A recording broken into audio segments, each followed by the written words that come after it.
Hello friends, welcome to my YouTube channel. So let's start our third part of the chapter transportation in animals and the plants. So इससे पहले तक हमने heart complete कर लिया था. Guys, if you didn't watch that videos, I suggest firstly go there and watch them. Now start from here, that is excretion in animals. Excrete होता है body से बाहर निकालना कुछ भी जो भी हमारी बॉडी का जो वेस्ट प्रोडक्ट्स है, that is removal outside from the body is called the excretion. तो हम स्टडी करेंगे excretion in animals. Living organism perform a number of the activities. बहुत सारी एक्टिविटीज़ होती हैं लिविंग ऑर्गेनिज्म में.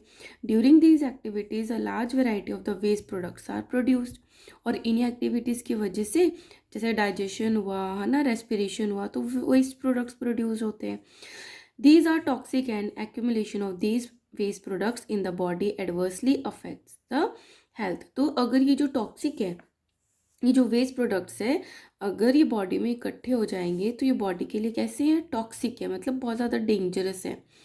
And accumulation of these waste products, अगर ये इकट्ठे हो जाते हैं in the body, adversely affects the health. Health को गलत तरीके से अफेक्ट करते हैं. So these substances must be remove from the body. अब अगर ये इतना हार्म पहुंचा रहे हैं अपनी बॉडी को, सो दे मस्ट बी, इसको रिमूव होना ही चाहिए हमारी बॉडी से. So the process of removal of the waste products produced in the cell. So वो प्रोसेस जिससे कि जो वेस्ट प्रोडक्ट्स हमारी बॉडी में प्रोड्यूस होता है, उसका रिमूवल होना of the living organism is called excretion. Is called उसको क्या कह देते हैं, एक्सक्रीशन कह देते हैं. The parts involve in the excretion form the excretory system.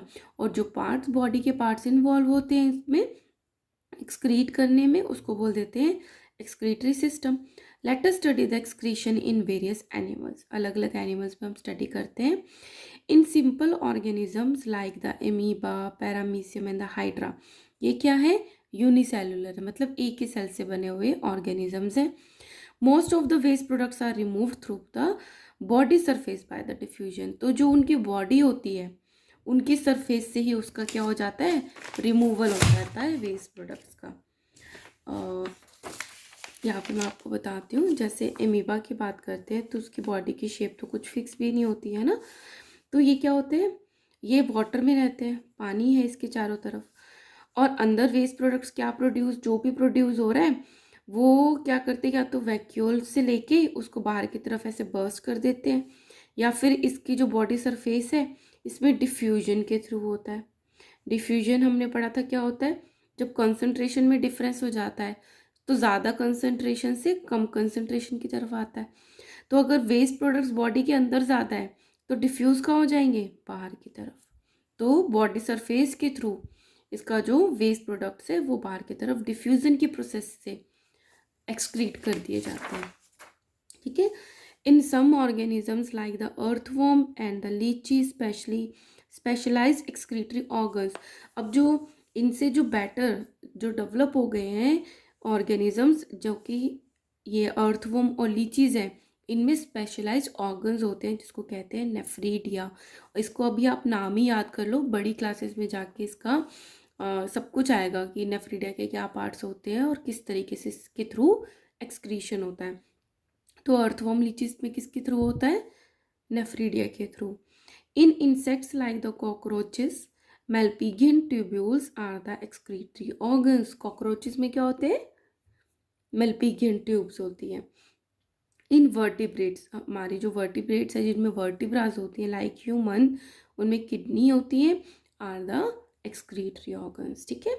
So the removal of the waste chemical from the body depend on the availability of water. अब किस ऑर्गेनिज्म की ही बॉडी से क्या रिमूव होगा, उसका केमिकल कॉम्पोजिशन कैसा है, वो डिपेंड करता है कि उसकी बॉडी में वाटर कितना है. एक्वेटिक एनिमल, जो पानी में रहते हैं एनिमल्स लाइक द फिशेस, वो एक्सक्रीट करते हैं अमोनिया. उनके एक्सक्रीशन में क्या होता है, अमोनिया होता है, which directly dissolve in water, जो कि डायरेक्टली वाटर में डिजॉल्व हो जाता है. Some land animals like the birds and the reptiles, reptiles होते हैं जो रेंगते हैं, lizards and the snakes, excrete semi solid uric acid. तो बर्ड और जो स्नेक्स और लिजर्ड्स है वो क्या सिक्रीट करते हैं, सेमी सॉलिड, पूरी सॉलिड नहीं होती है, uric acid. In human the major excreted products is urea. Human में क्या होता है, मेजर यूरिया होता है। नाउ हम स्टडी करेंगे एक्सक्रीशन ह्यूमंस पे, कैसे कैसे एक्सक्रीशन होता है वेस्ट प्रोडक्ट्स का। The human body has specialised organ for the removal of the waste, various waste products formed in the body. तो these organs are, number one, large intestine, digestive system का part है। So the undigested food is removed from the large intestine and expelled out of the body through the anus in the form of the feces. तो जो हमारा digestion हो जाता है उसके बाद जो अनडाइजेस्टेड फूड बचता है, जो हमारी बॉडी के काम का नहीं है, टॉक्सिक है, उसको हमारी बॉडी रिमूव करती है लार्ज इंटेस्टाइन के थ्रू और एक्सपेल कर देती है थ्रू द एनस, और किस फॉर्म में, फीसिस के फॉर्म में। ठीक है। सेकेंड ऑर्गन इज लंग्स, जो कार्बन डाइऑक्साइड प्रोड्यूस होती है as a waste product in our body cells during the process of respiration. Correct. और ये कब होता है, रेस्पिरेशन क्या होता है, break down of food to release energy. This carbon dioxide is removed by the lungs during exhalation. तो जब एक्सहेल करते हैं, हमारी ब्रीदिंग को छोड़ते हैं जब, तब वो बॉडी से रिमूव कर दी जाती है कार्बन डाइऑक्साइड। ठीक है। After that skin, our skin help in eliminating excess water, urea and some salt and other metabolic waste in the form of the sweat. अब स्किन कैसे रिमूव करती है, जो हमारी बॉडी का जो कोई भी एक्स्ट्रा वाटर है या यूरिया है या सम सॉल्ट्स और अदर मेटाबॉलिक जो वेस्ट है in the form of sweat, that is a पसीना। तो स्वेट क्या है, is a liquid waste secreted from the sweat glands. हमारी बॉडी के अंदर ये जो ग्लैंड्स हैं ये स्वेट ग्लैंड्स होती हैं, ऑयल ग्लैंड्स होती हैं। ठीक है। और इस डक्ट के थ्रू पसीना जो है वो बाहर आता है और जो ये वेस्ट प्रोडक्ट्स हैं ये सारे के सारे रिमूव हो जाते हैं। दस, so sweat is a liquid waste secreted from the sweat glands. Sweat के सिक्रीशन के लिए भी स्वेट ग्लैंड्स होती हैं below the skin. The sweating perform the two functions. पहला फंक्शन क्या करता है जब स्वेटिंग होती है, it helps to remove the excess water, some salt, urea as a liquid waste from the body। ये तो हमने पढ़ लिया वेस्ट प्रोडक्ट्स करते हैं। दूसरा काम क्या है, it helps keep our body cool during the summer। जब पसीना आता है तो हमारी बॉडी ठंडी होती है। तो ये बहुत इंपॉर्टेंट चीज़ है कि क्यों ठंडी फील होती है जब हमें पसीना आ रहा है। When sweat evaporates, जब आपकी बॉडी पे पसीना आया और सूख रहा है और वो इवेपोरेट हो रहा है ना, इवेपोरेट मतलब अभी तो पसीना था, वाटर था, फ्लूइड था, उसके बाद वो इवेपोरेट हो गए, वेपर्स बन जाएंगे फ्रॉम आवर बॉडी। जब हमारी बॉडी से वो इवेपोरेट होता है, उड़ता है, it takes with it heat required for the evaporation from our body.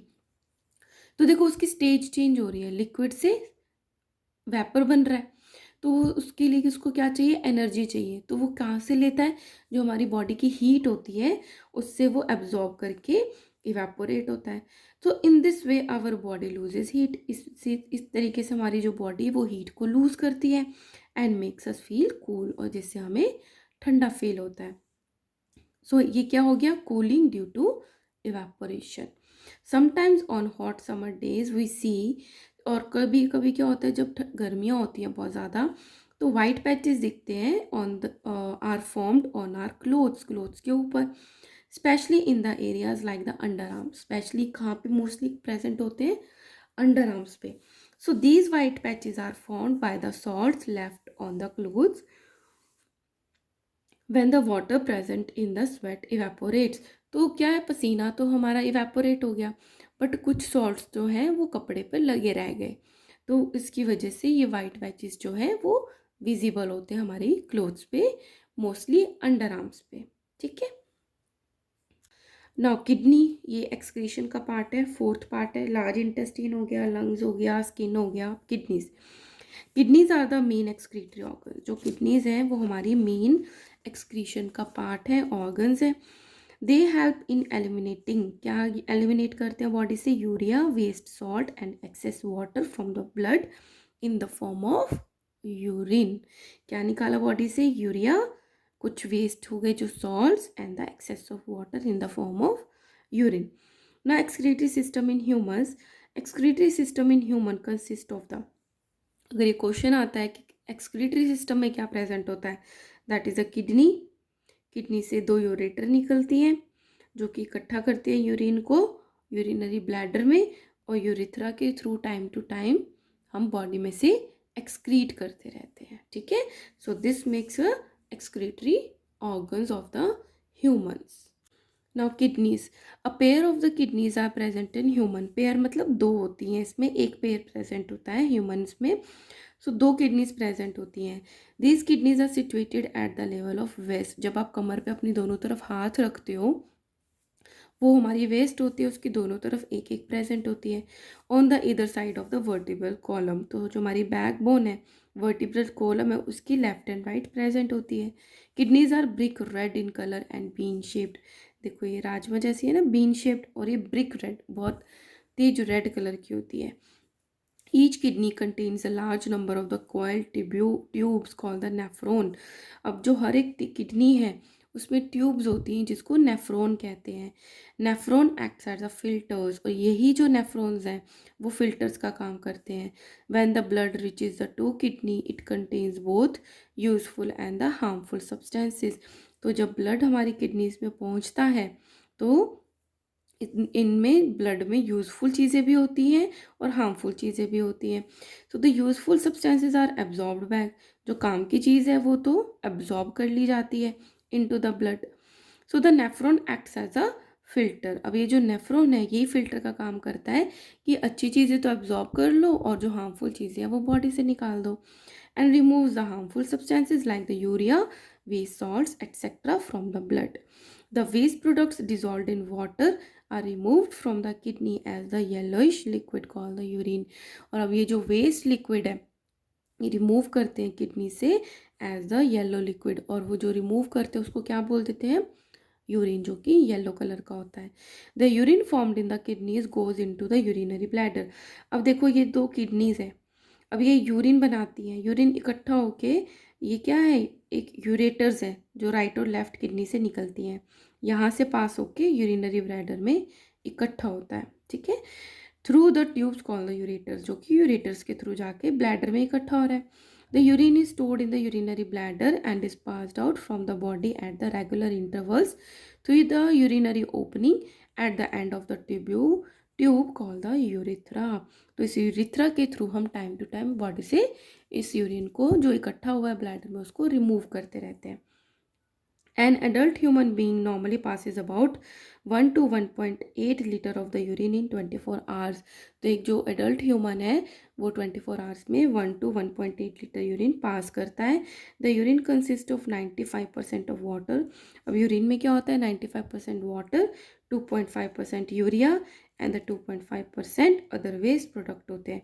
अब देखो 95% तो वाटर है, तो 100% में 95% वाटर हो गया, 5% में 2.5 यूरिया और 2.5 अदर वेस्ट प्रोडक्ट्स होते हैं like the uric acid and the ammonia. So no more a urine examination gives an indication for the functioning of the other organs of the body। आपने देखा होगा कभी आपके घर में यूरिन टेस्ट के लिए गया है। सो यूरिन टेस्ट डॉक्टर्स क्यों करवाते हैं, क्योंकि उससे अदर जो ऑर्गन्स हमारी बॉडी में उनके फंक्शंस का भी पता चलता है। और डॉक्टर आज the patient for the urine test in order to diagnose certain diseases. और इससे कुछ डिजीजेज बीमारियों का भी पता चलता है कि पेशेंट को है या नहीं। If excess sugar, pus cells, urea और other material are found it indicates that some organ of the body is not functioning properly. अगर बहुत ज़्यादा शुगर प्रेजेंट है यूरिन में, पस सेल्स हैं, यूरिया है, तो ये इंडिकेट करती है कि कुछ ऑर्गन्स हैं जो बॉडी के प्रॉपरली वर्क नहीं कर रहे हैं। For example excess of urea and the uric acid is an indication of malfunctioning of kidney. अगर जितना यूरिया और यूरिक एसिड सिक्रीट होना चाहिए उससे ज़्यादा सिक्रीट हो रहा है, तो इससे क्या पता चलता है कि हमारी किडनीज जो हैं वो प्रॉपर वर्क नहीं कर रही हैं। The presence of sugar in the urine indicates that the person is possibly suffering from the diabetes. और अगर उसकी बॉडी में यूरिन ज़्यादा है, बॉडी में ही ज़्यादा है, ब्लड में ज़्यादा है, तो सिक्रीट भी यूरिन में ज़्यादा हो रहा है, तो वो क्या इंडिकेट करता है कि पर्सन को डायबिटीज़ है। The sugar level increases in the blood due to the low level of the insulin as blood cells are not able to utilize sugar which is excreted out in the urine. अब diabetes में sugar level क्यों बढ़ जाता है blood में? क्योंकि जो हम खाना खाते हैं दैट इज़ अ कार्बोहाइड्रेट, और वो शुगर ही होती है, और शुगर को जो कन्वर्ट करता है वो होता है इंसुलिन। बट अगर इंसुलिन ही सिक्रीट हो रहा प्रॉपरली पैनक्रियाज में, तो sugar as it is blood में ज़्यादा हो जाती है। ब्लड में लेवल ज़्यादा हो रहा है तो यूरिन में भी ज़्यादा हो जाता है, जो इंडिकेट करता है कि पर्सन में डायबिटीज़ है, जो कि इस शुगर को यूटिलाइज नहीं कर पा रहा और यूरिन में एक्सक्रीट हो रही है। So the presence of blood, अगर ब्लड आ रहा है यूरिन में, it is a sign of the damaged kidney, की उस पर्सन की किडनीज जो है वो डैमेज हो गई हैं। Now come to the topic that is a kidney failure, मतलब किडनी ने काम करना बंद कर दिया, that is called a kidney failure. Sometimes a person's kidney में stop working due to infection और इंजरी। क्या होता है, कई बार पर्सन की किसी भी पर्सन की किडनी जो है वो काम करना बंद कर देती है। रीजंस होते हैं या तो उसको कोई इन्फेक्शन हो गई है या फिर उसको कोई चोट लग गई है, इंजरी हो गई है उसको, as a result of failure of both kidneys. और जब दोनों किडनीज का फेलियर हो जाता है तो उसका रिजल्ट क्या निकलता है? The waste product start accumulating in the blood and the person may die in a week or so. कि जो वेस्ट प्रोडक्ट हैं, जैसे यूरिया मेनली वही एक्सक्रीट करता है पर्सन, है ना, यूरिन में, तो वो जो वेस्ट प्रोडक्ट्स हैं वो ब्लड में इकट्ठा होने लग जाते हैं और पर्सन जो है वो मर सकता है, मर जाता ही है, क्योंकि वेस्ट प्रोडक्ट्स है और वो टॉक्सिक होते हैं, है ना। तो ये बॉडी से निकलना बहुत ज़रूरी है, और अगर ये किसी रीज़न की वजह से बॉडी में एक्यूमुलेट हो रहे हैं ड्यू टू किडनी फेलियर, तो person may die. The usual treatment of the kidney failure is either dialysis or kidney transplant. अब किडनी ने काम करना ही बंद कर दिया तो उसके ट्रीटमेंट क्या है? या तो किडनी किसी क्लोज रिलेशन में जो उसको मैच करती हो वो किडनी ट्रांसप्लांट कर दी जाए उसकी जगह पे, या फिर डायलिसिस करवाया जाए। तो ये दो चीज़ें हो सकती हैं। अब डायलिसिस के बारे में पढ़ेंगे कि ठीक है कि वो क्या होता है और कैसे उसको हम करते हैं, डायलिसिस कैसे किया जाता है। Okay, now come to the dialysis. The process of cleaning the blood of a person by separating the toxic waste products using a dialysis machine is called dialysis. Dialysis क्या होता है? डायलिसिस एक process है जिसमें जो blood है उसको clean किया जाता है जिसका किडनी फेलियर हो गया। वो उसमें कैसे क्लीन करेंगे? By separating the toxic waste products using a dialysis machine. ये एक डायलिसिस मशीन है, इसके थ्रू इसके ब्लड को पास करवाया जाएगा और ये आर्टिफिशियल किडनी का काम करती है, जो कि ब्लड में से वेस्ट जो भी प्रोडक्ट्स हैं उसको रिमूव कर देती है और वापस इसी मशीन से बॉडी में ब्लड डाल दिया जाता है। ठीक है, इज कॉल्ड द डायलिसिस, और इस पूरे प्रोसेस को कहते हैं डायलिसिस बोलते हैं। To perform the dialysis the blood from any artery in the patient's arm is pass through the dialysis machine. जो डायलिसिस परफॉर्म करना है जिस पर्सन का, उसकी किसी भी आर्टरीज में से ब्लड लेके उसको डायलिसिस मशीन से पास कराया जाता है and the waste products are removed from the blood, और मशीन से वेस्ट प्रोडक्ट्स रिमूव हो जाते हैं। The clean blood is pumped back into the veins of the patient's arm, और वापस उसे पेशेंट के वेन में डाल दिया जाता है। The dialysis continue till the blood in the body has been cleaned. मतलब जब ऑल द ब्लड, जब तक कि सारा ब्लड क्लीन नहीं हो जाता तब तक डायलिसिस किया जाता है। This treatment has to be done regularly, क्योंकि देखो आप क्या करते हो, जैसे हम रूटीन देखते हैं, जो नॉर्मल पर्सन है वो दिन में 3 to 4 टाइम्स तक यूरिन पास करता है, जो टॉक्सिक सब्सटेंसेस है वो बॉडी से निकलते हैं।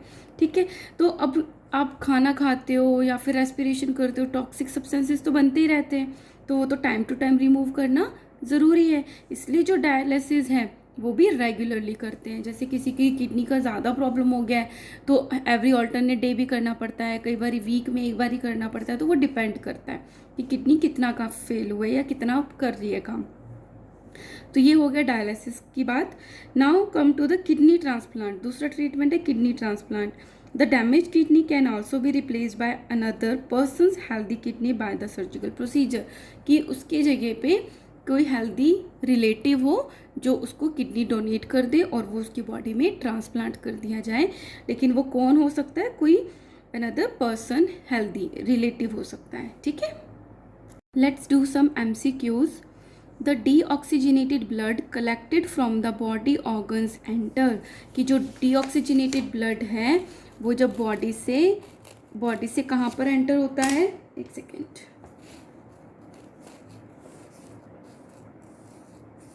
हमने क्या स्टडी किया था, this is a left part and this is a right, so this is a right atrium, this is a left atrium, this is a right ventricle and this is a left ventricle. तो क्या कह रहे हैं, जो deoxygenated blood है जो पूरी body से कलेक्ट हुआ है वो कहाँ पे एंटर करता है, तो हमने क्या देखा था सबसे पहले, ये ऑक्सीजनेटेड ब्लड होता है लेफ्ट हैंड साइड और जो राइट हैंड साइड होता है वो डीऑक्सीजनेटेड है। अब डीऑक्सीजनेटेड जो पूरी बॉडी से आया वो कहाँ पर एंटर करेगा, राइट एट्रियम में, तो answer is right atrium. So when we do physical activity our heart beat becomes, ये तो हमें याद हो गया है, फास्टर हो जाती है पहले से। The deoxygenated blood is pumped into the lungs from, अब जो डीऑक्सीजनेटेड ब्लड था कार्बन डाइऑक्साइड वाला वो राइट एट्रियम में आया, राइट एट्रियम से राइट वेंट्रिकल से आया और कहाँ पर चला गया, वो लंग्स में, उसको ऑक्सीजनेटेड करने के लिए, तो ये कहाँ से आया, राइट वेंट्रिकल से, so answer is right ventricle. Which one of the following is not removed during sweating, sweating से क्या चीज़ रिमूव नहीं होती, सॉल्ट्स होते हैं, यूरिया भी होता है, वाटर भी होता है, यूरिक एसिड नहीं होता। The urine is formed in, formed कहाँ बनता है, कहाँ बनता है, किडनी में बनता है ना, so answer is kidneys. Now transport of substances in the plants, ये मैं नेक्स्ट वीडियो में डालूंगी। Hopefully you are enjoying and understanding our science. So if you like my videos, please like, share and subscribe. Thank you so much.